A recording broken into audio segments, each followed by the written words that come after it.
विकासाला विरोध केला त्याला नाकारले आणि बरेचसे मुद्दे निवडणुकीमध्ये भावनिक देखील झाले.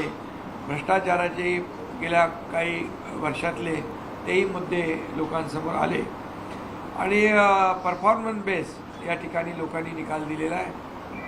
आता उबाटाने देखील 160 जागा लढवून मला वाटतं 60 जागा त्यांच्या आघाडीवर आहेत. परंतु महायुती म्हणून आम्ही सत्तेच्या जवळ पोचलो आणि सत्ता महायुतीला मिळेल हा विश्वास आहे. त्यामुळे विकास हाच ब्रँड या ठिकाणी लोकांनी स्वीकारलेला आहे. डेव्हलपमेंट हा ब्रँड लोकांनी स्वीकारलेला आहे. आणि आता मी म्हणेन की मुंबईचा विकास ज्या जोरात करायला पाहिजे त्याप्रमाणे हे ट्रिपल इंजिनचं सरकार केंद्रामध्ये आदरणीय मोदी साहेबांचं NDA सरकार आहे आणि त्याबरोबर राज्यामध्ये आपलं महायुतीचं सरकार आहे आणि आता मुंबई महापालिकेत देखील महायुतीचा महापौर होईल. त्यामुळे एकंदरीत जे मुंबई ही देशाची आर्थिक राजधानी आहे आणि या राजधानीला मुंबईमध्ये जगभरातले लोक या ठिकाणी येतात आणि मुंबई ही आंतरराष्ट्रीय दर्जाचं शहर झालं पाहिजे अशा प्रकारे नेहमी या ठिकाणी आदरणीय प्रधानमंत्री देखील मोदीजी जेव्हा मुंबईमध्ये आले त्यावेळेस त्यांनी मुंबई फिनटेक कॅपिटल झाले पाहिजे, मुंबई या ठिकाणी ग्लोबल नॅशनल हब झाला पाहिजे, ग्लोबल फायनान्शियल हब झाला पाहिजे, मुंबई एक जागतिक दर्जाचं शहर झालं पाहिजे असा वारंवार त्यांनी उल्लेख केला आणि खऱ्या अर्थाने मुंबई जगाला हेवा वाटेल अशीच झाली पाहिजे आणि त्यासाठी देखील आमचा प्रयत्न आहे.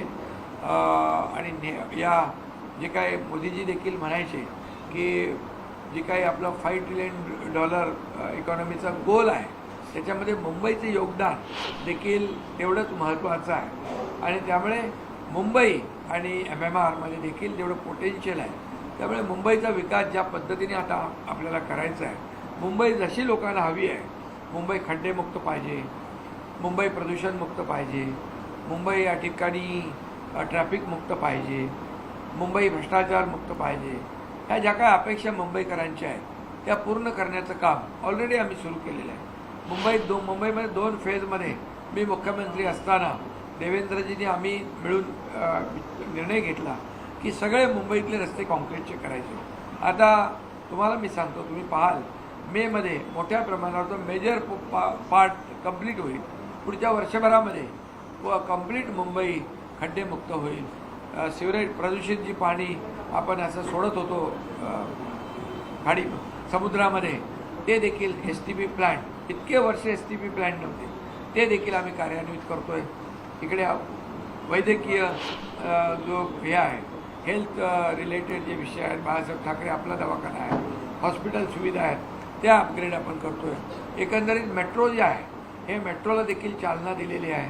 ज्या मेट्रोला स्थगिती दिली होती त्याला आम्ही स्थगिती काढून टाकली. बुलेट ट्रेनला स्थगिती दिली ती काढली, त्याचं काम सुरू झालेलं आहे. मेट्रो 3 आहे, मेट्रो 2 आहे, मेट्रो 2A आहे, मेट्रो 7 आहे. हे सगळं नेटवर्क जे आहे आम्ही कंप्लीट करतो आहे आणि त्याचबरोबर BKC कुर्ला या ठिकाणी देखील अंडरग्राऊंड जे आहे ते जाळं जे आहे ते तयार करतो. त्यातून देखील वाहतूक कोंडी दूर करण्यासाठी आम्ही प्रयत्न करतो आहे. पॉट टॅक्सीचा नवीन प्रयोग आम्ही BKC आणि कुर्ल्यामध्ये करतो आहे. एकंदरीत मुंबईकरांना बांद्रा वर्सोवाचा ब्रिज होतो आहे, वर्सोवा टू दहिसर भाईंदरपर्यंत, भाईंदर ते विरार, हे सगळे वेस्टर्न एक्सप्रेस, ईस्टर्न एक्सप्रेस, फ्रीवेमधून आम्ही डायरेक्ट बायपास करतो, एलिव्हेटेड रस्ता करतो आहे. तो डायरेक्ट ठाणे, साकेत, कोलशेत, गायमुख मार्गे फाउंटन, म्हणजे पूर्णपणे ईस्टर्न एक्सप्रेस आणि वेस्टर्न एक्सप्रेसची वाहतूक कोंडी दूर होईल. रिंग रोड करतो आहे आम्ही, यामध्ये मुंबई गोरेगाव मुलुंड लिंक रोड आहे, त्याचबरोबर ठाणे आपला बोरिवली टनेल आहे,